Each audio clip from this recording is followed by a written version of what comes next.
കഴിഞ്ഞ ദിവസം നമ്മുടെ നിയമസഭാ സമ്മേളനത്തിൽ നടന്ന ഏറ്റവും രസകരമായ എന്നാൽ പിന്നീട് വലിയ ഗൗരവമായി മാറിയ ഒരു സംഭവമായിരുന്നു വി ഡി സതീശൻ നിന്നുകൊണ്ട് പറഞ്ഞ സംഭവത്തിന് നേർവിപരീതമായിട്ട് ഇരുന്നുകൊണ്ട് പറഞ്ഞു അടുത്തിരി നാളോട് പറഞ്ഞത്. അതൊരു ചോദ്യമായിരുന്നു. കാര്യം നിന്നുകൊണ്ട് പറഞ്ഞാൽ മാത്രമേ ഇതിൽ ചട്ടങ്ങളിൽ വരികയുള്ളൂ, നിയമസഭാ രേഖകളിൽ വരികയുള്ളൂ. ഇരുന്നുകൊണ്ട് പറഞ്ഞാൽ വരില്ലയോ എന്ന് പലരും അന്ന് സംശയം ഉന്നയിച്ചിരുന്നു. ഏതായാലും നമ്മുടെ സ്പീക്കർ തിരുവഞ്ചൂർ രാധാകൃഷ്ണൻ അക്കാര്യത്തിന് ഒരു അന്തിമ തീരുമാനം എടുത്തിരിക്കുകയാണ്. അദ്ദേഹം പറഞ്ഞ ഇരുന്നു കൊണ്ട് പറയുന്നതൊന്നും രേഖകളിൽ വരില്ല, എണീറ്റ് നിന്ന് പറയുന്നത് മാത്രമാണ് വരുന്നത്. തിരുവഞ്ചൂരിനെ സംബന്ധിച്ചിടത്തോളം നമുക്കറിയാം, തിരുവഞ്ചൂർ സ്പീക്കർ എന്ന നിലയിൽ അദ്ദേഹം സ്പീക്കർ ആകുമ്പോൾ ഒരുപാട് ആശങ്കകൾ എല്ലാവർക്കും ഉണ്ടായിരുന്നു. എന്താ അദ്ദേഹത്തിന്റെ നാക്കുളുക്കോ അങ്ങനെ കുറേ വിഷയങ്ങൾ എല്ലാവരുടെയും മുന്നിൽ ഉണ്ടായിരുന്നു. പക്ഷേ ഇതൊന്നും സംഭവിച്ചില്ല.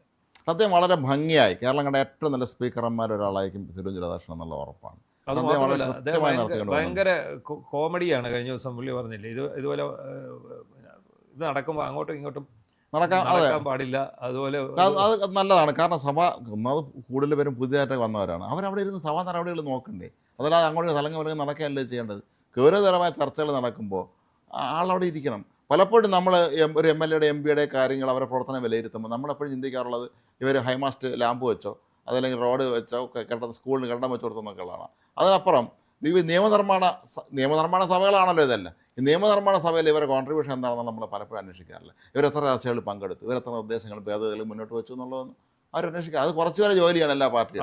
അവരങ്ങനെ ചെയ്തോളൂ എന്നുള്ളിടത്താണ്. ഏറ്റവും രസകരമായിട്ട് എനിക്ക് കഴിഞ്ഞ ദിവസം കണ്ട ഒരു സ്പീക്കറുടെ ഒരു ഇടപെടൽ, നമ്മുടെ കെ രാജൻ, CPIയുടെ നിയമസഭാ കക്ഷി നേതാവാണ്. അദ്ദേഹം വോക്കൗട്ട് ചെയ്യുന്നതിന് മുമ്പായി പ്രസംഗിക്കുകയാണ്. പ്രസംഗിച്ചിട്ട് ഞാനും എൻ്റെ കക്ഷിയും വോക്കൗട്ട് ചെയ്യുന്നു എന്ന് പുള്ളി പറയും. തിരുവനന്തപുരം ആയിക്കോട്ടെ, ഈ വലിയ കാരണവന്മാർ പറയുന്ന പോലെ ആയിക്കോട്ടെ. ഇത് ഒരു റീലായിട്ട് ഇപ്പം സോഷ്യൽ മീഡിയ ഭയങ്കര വൈറലായിട്ട് നിൽക്കുകയാണ്. അതിനിടയിലാണ് ഈ സതീശൻ്റെ ഈ പ്രസംഗം വന്നത്. പ്രസംഗമല്ല, ശരിക്കും കുട്ടനാട് MLA അദ്ദേഹം ആദ്യമായിട്ടാണ് നിയമസഭയിൽ സംസാരിക്കുന്നത്, റജി ചെറിയാൻ. അപ്പോൾ അദ്ദേഹം ആ സബ്മിഷനായിരുന്നു അല്ലേ? അദ്ദേഹം ഉന്നയിച്ച സബ്മിഷൻ മറ്റന്നാൾ നടക്കുന്ന മൂലം വള്ളംകളി, 21 വള്ളംകളിക്ക് കുട്ടനാട് താലൂക്കിന്, അദ്ദേഹം കുട്ടനാടിൻ്റെ പ്രതിനിധി ആയതുകൊണ്ട് കുട്ടനാട് താലൂക്കിന് അവധി നൽകണം എന്നാണ് അദ്ദേഹം ആവശ്യപ്പെട്ടത്. പൊതു അവധി, അതായത് നെഗോഷ്യബിൾ ഇൻസ്ട്രുമെന്റ് ആക്ട് പ്രകാരം ഉള്ള അവധി നൽകാനുള്ള നടപടി വേണം എന്ന് പറയും. സതീശൻ മുഖ്യമന്ത്രി എന്നുള്ള അതിന് മറുപടി കൊടുത്തത് ഇത് എന്തൊക്കെ കാരണങ്ങളാൽ ഇത് നൽകാൻ സാധിക്കില്ല എന്ന് പറഞ്ഞിട്ട്, എങ്കിലും കാര്യം പരിശോധിച്ച് നടപടി എടുക്കുന്നതായിരിക്കും എന്ന് പറയുന്നു. അതിനുശേഷമാണ് അദ്ദേഹം അവിടെ സീറ്റിലേക്ക് ഇരുന്നതിന് ശേഷം തൊട്ടടുത്തിരിക്കുന്ന കുഞ്ഞാലിക്കുട്ടി മന്ത്രിയോട് പറയുന്ന ഒരു കാരണവശാലും കൊടുക്കില്ല. അപ്പോൾ അത് സത്യത്തിൽ അത് സതീശൻ്റെ ഇമേജിന് വലിയ കോട്ടം. അദ്ദേഹം അത് ഒരു കാര്യത്തിൽ രണ്ട് നിലപാടെടുക്കുന്ന ആളാണെന്ന് ഒന്ന് പരസ്യമായി പറയും, വേറൊന്ന് അത് നടപ്പിലാക്കുകയും ചെയ്യുന്ന ഒരാളാണ് എന്നുള്ള തെറ്റിദ്ധാരണ പരത്താൻ അത് കാരണമായി. നമ്മളെപ്പോഴും സതീശൻ പുതുമുഖമല്ല, അദ്ദേഹം 20 വർഷത്തിലധികമായി നിയമസഭയിലുള്ള ആളാണ്. പുറത്തെ മൈക്കിൻ്റെ ഒരു രീതിയെക്കുറിച്ച് അദ്ദേഹം കുറച്ചുകൂടെ ഗൗരവത്തിലെടുക്കേണ്ടതാണ്. നമ്മൾ തന്നെ പലപ്പോഴും ചാനലുകൾ നോക്കാറല്ലേ, ചാനലുകൾ വാർത്ത വായിക്കാതിരിക്കുന്നവരെ വളരെ സൂക്ഷിച്ചിരുന്നില്ലെങ്കിൽ പല അബദ്ധങ്ങളും കടന്നു പോകാം. അവർ പറയുന്ന ചില കാര്യങ്ങൾ അറിയാതെ പെട്ടെന്ന് കടന്നു പോകും. പലപ്പോഴും സ്വിച്ചിലിരിക്കുന്നവരായിരിക്കും ഇത് അവരെ രക്ഷിച്ചിട്ടുള്ളതൊക്കെ തന്നെ. അപ്പോൾ എന്താണ് സംഭവിച്ചതെന്ന് ചോദിച്ചാൽ, ഈ റജി ചെറിയാൻ എന്ന് പറയുന്ന MLAക്ക് ആദ്യം ഇതിനകത്ത് വലിയ പ്രശ്നമില്ലായിരുന്നു. പക്ഷേ ഈ വീഡിയോ പോലും പുറത്തു വരുന്നത് ഒരു ലോക്കൽ യൂട്യൂബ് ചാനലിലാണ്. അത് കുറേ ദിവസങ്ങൾ കഴിഞ്ഞിട്ടാണ്, 2 ദിവസം കഴിഞ്ഞിട്ടാണ് ഈ വീഡിയോ പുറത്തു. അപ്പോൾ അത് അത്ര സൂക്ഷ്മമായി നിരീക്ഷിച്ചവർക്ക് മാത്രമേ അത് കേൾക്കത്തുള്ളൂ. ഇദ്ദേഹം പറയുന്നത് ക്വസ്റ്റ്യൻ പറഞ്ഞ് ആരും നമ്മൾ ശ്രദ്ധിക്കാറുള്ളതല്ലേ, സ്ഥിരം പരിപാടികളാണല്ലോ എന്ന് ആരും ശ്രദ്ധിക്കില്ല. സബ്മിഷൻ അടിയന്തര പ്രമേയം മുതലേ നമ്മളെല്ലാവരും ശ്രദ്ധിക്കാറുള്ളൂ. ഇത് ഈ സതീശൻ ഇരുന്നതിന് ശേഷം പറയുന്ന ആ ഒരു ഭാഗം അത് അത്ര ക്ലിയറൊന്നുമല്ല. നമ്മളൊരല്പം ശ്രദ്ധിച്ചെങ്കിൽ മാത്രമേ, അധിക ശ്രദ്ധ കൊടുത്തെങ്കിൽ മാത്രമേ അത് കാര്യം. CPIന്റെ സൈബർ കമ്മികൾ ആരും ഇത് കണ്ടെത്തിയില്ല എന്നുള്ളതാണ് നമ്മൾ ആദ്യം മനസ്സിലാക്കേണ്ടത്. അവരിങ്ങനെ സതീശന് പുറകെ അടക്കാണ് എന്തുണ്ട് കണ്ടുപിടിക്കാനെന്ന് വെച്ചാൽ അവർക്ക് പോലും മനസ്സിലാക്കാൻ കഴിഞ്ഞില്ല. ഏതൊരു പ്രാദേശിക ചാനലാണ് ഇത് എടുത്ത് കൊടുത്തത്. അപ്പം എന്തായാലും അത് ആ പറയുന്ന കാര്യം നമുക്കത് ശ്രദ്ധിച്ചു കഴിഞ്ഞാലേ അത് കേൾക്കാൻ സാധിക്കത്തുള്ളൂ. അതുപോലെ ചെറുതായാണ് അദ്ദേഹം പറഞ്ഞത്. എങ്കിലും ഈ മൈക്കിൻ്റെ ഒരു ഗുണം എന്താണെന്നറിയും, ഇത് എണീറ്റ് നിന്ന് സംസാരിക്കും, ഇരുന്ന് സംസാരിക്കും, എവിടെ നിന്നാലും ഇത് പിടിച്ചെടുക്കും. ആ സംസാരിക്കുന്ന ആളുടെ മൈക്ക് അപ്പോഴേ അത് പിടിച്ചെടുക്കും. അത് മാത്രമല്ല, ഇപ്പോൾ സഭാ TV ലൈവ് ആയതുകൊണ്ട് ആ കാര്യം അത് ലൈവായിട്ട് തന്നെ പോവുകയും ചെയ്തു. ഈ പറഞ്ഞ സംഭവം വന്നതിന് പിന്നാലെ ഈ മാധ്യമ ശ്രദ്ധ നേടി ഇത് റീൽസായി മാറി, ട്രോളായി മാറിയതിന് പിന്നാലെ അദ്ദേഹം റജി ചെറിയാൻ എന്ന് പറയുന്ന MLA-ക്ക് അത് ഫീലിംഗ് ആയി. മാത്രമല്ല നമുക്ക് ഓർമ്മയുണ്ട്, നമ്മൾ പലപ്പോഴും പറഞ്ഞിട്ടുള്ള കാര്യം തന്നെയാണ്. കെ സുധാകരന് മറ്റേ വേദിയിൽ മൈക്കിന് മുന്നേ ഇരുന്നിട്ട് വി ഡി സതീശനെ കാണാതെ അദ്ദേഹം നടത്തിയ ആത്മഹത്യ നമുക്കറിയാമല്ലോ. അത് അല്പം അശ്ലീലമായി പോയി, പറയുന്നില്ല. അത് കയറിപ്പോയി. അപ്പോൾ ഇത് മൈക്ക് ഓണാണെന്നുള്ള കാര്യം പലപ്പോഴും ഇവർ ശ്രദ്ധിക്കാറില്ല.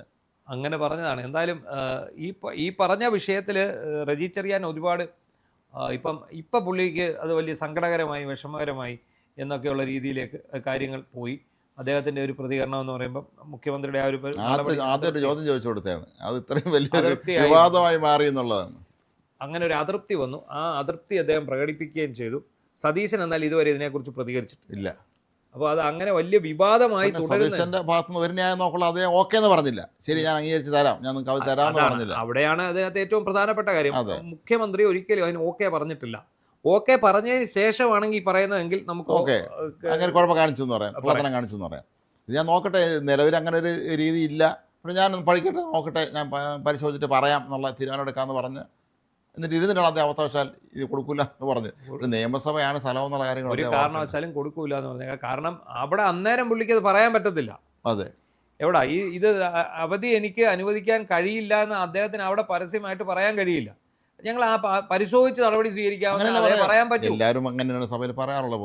പക്ഷേ ഇത് താഴെ ഇരുന്നിട്ട് ഒരു കാരണവശാലും കൊടുക്കില്ല എന്ന് പറഞ്ഞ് അത് അദ്ദേഹം പറഞ്ഞ് കൊടുക്കാൻ സാധിക്കാത്തതുകൊണ്ട് ഞാൻ കൊടുക്കത്തില്ല. ഏതായാലും ഇനി ബാക്കിയുള്ള മന്ത്രിമാരും എല്ലാവരും സൂക്ഷിച്ചോളണം. അവിടെ നിന്ന് സംസാരിക്കും. വേറൊരു പ്രശ്നമുണ്ട്, അവിടെ വലിയ വിഷയമാക്കി. ചമ്പക്കുളത്ത് ഇന്നലെ അദ്ദേഹത്തിന്റെ കോലമൊക്കെ കത്തിക്കും മുഖ്യമന്ത്രിയുടെ. പിന്നല്ലാതെ ഇതിനകത്ത് വള്ളംകളി എന്നൊക്കെ പറഞ്ഞ ഒരു രാഷ്ട്രീയ പാർട്ടിയുടെ പൊതുസ്വത്തൊന്നുമല്ലോ, ഒരു സമൂഹത്തിന്റെ മൊത്തം കൂടെ അല്ലേ. അവിടെ കയറിയിട്ട് ഈ കോലം കത്തിക്കുക എന്നൊക്കെ പറഞ്ഞാൽ വളരെ വൃത്തികെട്ട ഒരു പരിപാടി തന്നെയാണ്. അത് CPM-ന്റെ കളിയാവാനാണ് സാധ്യത, അല്ലാതെ വേറെ ആര് കളിക്കാം. അവരിതൊരു അവസരം, ഒരു സ്പേസ് കിട്ടി, അവിടെ തലയിടാമെന്ന് വിചാരിച്ചു, അത്രയേ ഉള്ളൂ. ഏതായാലും നിയമസഭയിൽ ഇനി മുതൽ അത് സ്പീക്കർ പറഞ്ഞത് നല്ല കാര്യമാണ്. എന്തായിരിക്കും എന്നുള്ളത് നിന്ന് സംസാരിച്ചാൽ മാത്രമേ ഇനി മുതൽ സഭാരേഖകളിൽ കാണുള്ളൂ. അവിടെ ഇരുന്നുകൊണ്ട് പറയുന്ന കാര്യങ്ങളൊന്നും തന്നെ സഭാരേഖകളിൽ കാണില്ല എന്നുള്ളത്. ഈ സഭാരേഖകളിൽ നിന്ന് നീക്കം ചെയ്യുക എന്നുള്ളൊരു പ്രസ്ഥാനം പണ്ടുവരെ ഉള്ളതാണല്ലോ. അനാവശ്യമായ വ്യക്തിപരമായി അധിക്ഷേപിക്കുക, അല്ലെങ്കിൽ അൺപാർലമെൻ്ററി ആയുള്ള വാക്കുകൾ പ്രയോഗിക്കുക, ഇതൊക്കെ തന്നെ സഭാരേഖകളിൽ നിന്ന് നീക്കം ചെയ്യും. അതല്ലെങ്കിൽ ഭാവിയിൽ തുറന്നു തന്നെ കിടക്കും. അതാണ്. അപ്പോൾ സഭാരേഖകളിൽ നിന്ന് അത് നീക്കി എന്നാണ് അദ്ദേഹം പറഞ്ഞത്. അപ്പോൾ ഒരു അറിവ് കൂടി അത് പൊതുജനത്തിനായിട്ടുണ്ട്. അതെ, അതായത് അവിടെ നിന്നുകൊണ്ട് സംസാരിക്കുന്നത് മാത്രമേ ഇതിൽ വരുന്നുള്ളൂ, ഇരുന്നുകൊണ്ട് സംസാരിക്കുന്നത് ഒരിക്കലും സഭാരേഖകളിൽ എത്തില്ല എന്നുള്ള ഒരു അറിവ് അല്ല. അപ്പം നമുക്കൊക്കെ ഇത് പുതിയ അറിവല്ലേ? അതെ, നമുക്കൊക്കെ പുതിയ അറിവാണ്. സ്പീക്കർ പറയുന്നത് എനിക്ക് തോന്നുന്നു ഒരുപക്ഷെ നമ്മുടെ ജനപ്രതിനിധികൾ MLA-മാർക്ക് പോലും ഇത് ആദ്യമായിട്ടായിരിക്കും ഇവരിങ്ങനെ. അത് പലരും ഒരുപാട് പുതുമുഖങ്ങളുണ്ട്, അവർക്ക് ഒരുപക്ഷെ പുതിയ അറിവായിരിക്കും. ഇത് ഇരുന്നുകൊണ്ട് പറഞ്ഞിട്ട് കാര്യമില്ല, നിന്നുകൊണ്ട് തന്നെ സംസാരിക്കണം, എന്നാൽ മാത്രമേ അത് സഭാരേഖകൾ കാണുകയുള്ളൂ എന്നുള്ളത്. അപ്പോൾ ഈ സാധാരണ ഈ എന്താണ് ചെയ്യുക, ഇരുന്നുകൊണ്ട് പലപ്പോഴും ബഹളമൊക്കെ വയ്ക്കുന്നതാണ് പതിവ് കാണാറുള്ളതാണ്. കൈമേശയിൽ അടിക്കുകയും ബഹളം വയ്ക്കുകയും കൂക്കുളിക്കുകയും ചെയ്യുന്നതാണ് സംഭവിക്കാറുള്ളത്. അത് സഭാരേഖകളിൽ വരികയില്ല. ഏതായാലും സ്പീക്കറെ സംബന്ധിച്ചിടത്തോളം അദ്ദേഹം കൃത്യമായി നിലപാട് വ്യക്തമായി കഴിഞ്ഞു. ഇനി മുതൽ മന്ത്രിമാരും മുഖ്യമന്ത്രിയും പ്രതിപക്ഷ നേതാവും എല്ലാവരും സംസാരിക്കുമ്പോൾ ഒരു പ്രത്യേക ശ്രദ്ധ വേണം എന്നുള്ളത് തന്നെയാണ് തിരുവഞ്ചൂരിൻ്റെ വാക്കുകളിൽ നമുക്ക് മനസ്സിലാക്കാൻ കഴിയുന്നത്.